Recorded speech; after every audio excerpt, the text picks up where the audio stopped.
So the growing economic impact of Biden's border crisis. A new report from the Center for Immigration Studies show nearly 3 in 5 illegal immigrants households are on taxpayer-funded welfare support. Steve Camarota is the research director at the Center for Immigration Studies, and he joins us now. So 60% of the folks that are coming here illegally are being supported by the taxpayer. So what happened to all of these folks saying they're giving to society?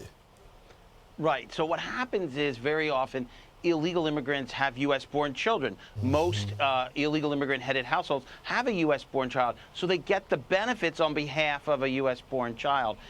The reason that they qualify is because they're so poor. And the reason they're poor is that most, but by no means all, illegal immigrants tend to have very modest levels of education, so they do work. This is not because they don't work. This is because they work, but they make very low income. And I think what a lot of people don't realize is if you work but make low income, you qualify for everything from food stamps to free school lunch to the WIC program to public housing to the earned income tax credit. So working doesn't preclude welfare use. And what we're seeing is a lot of illegal immigrants do find jobs, but they're poor, and so they and often their children qualify for these programs. Steve, it shouldn't be a surprise to us, though. These folks are coming to the country illegally, so they don't have the proper documentation. Many of them don't speak English, and many of them are paid under the table. And the reason why they're paid under the table is because it's cheap labor.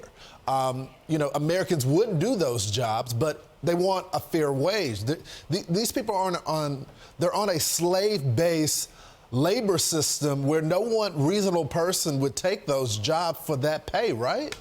Well, that certainly happens. And just by their presence here, they tend to lower wages because they're increasing the supply of workers at the bottom end of the labor market. However, the difference between what happens when illegal immigrants have work authorization and don't isn't enormous if the illegal immigrant themselves has very modest skills, and that's often very true. So again, yes, it's true that when they work off the books, sometimes they work for less. But it's really the case that they're just very modestly educated.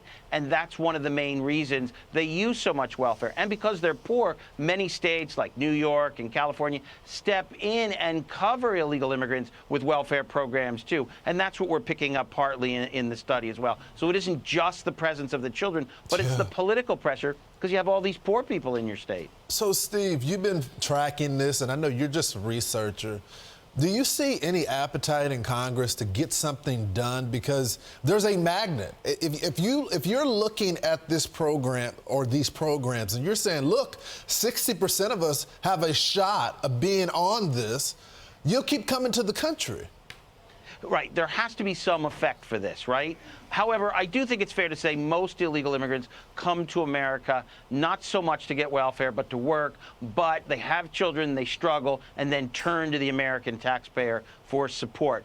It's going to be very hard once you've let people in, so many of them with modest education and low income, not to end up having them use these programs because, as is the case, we give automatic citizenship to their U.S.-born children. You either enforce the law and don't have so many illegal immigrants and reduce the problem, or you accept the cost if you're going to be letting a lot of unskilled people into your country. What a novel idea, Steve. Just enforce the law. I hope they're watching. We appreciate you breaking down the numbers with us. Thanks for having me. You got it, Steve. I'm Steve Ducey. I'm Brian Kilmeade. And I'm Ainsley Earhart. And click here to subscribe to the Fox News YouTube page to catch our hottest interviews and most compelling analysis.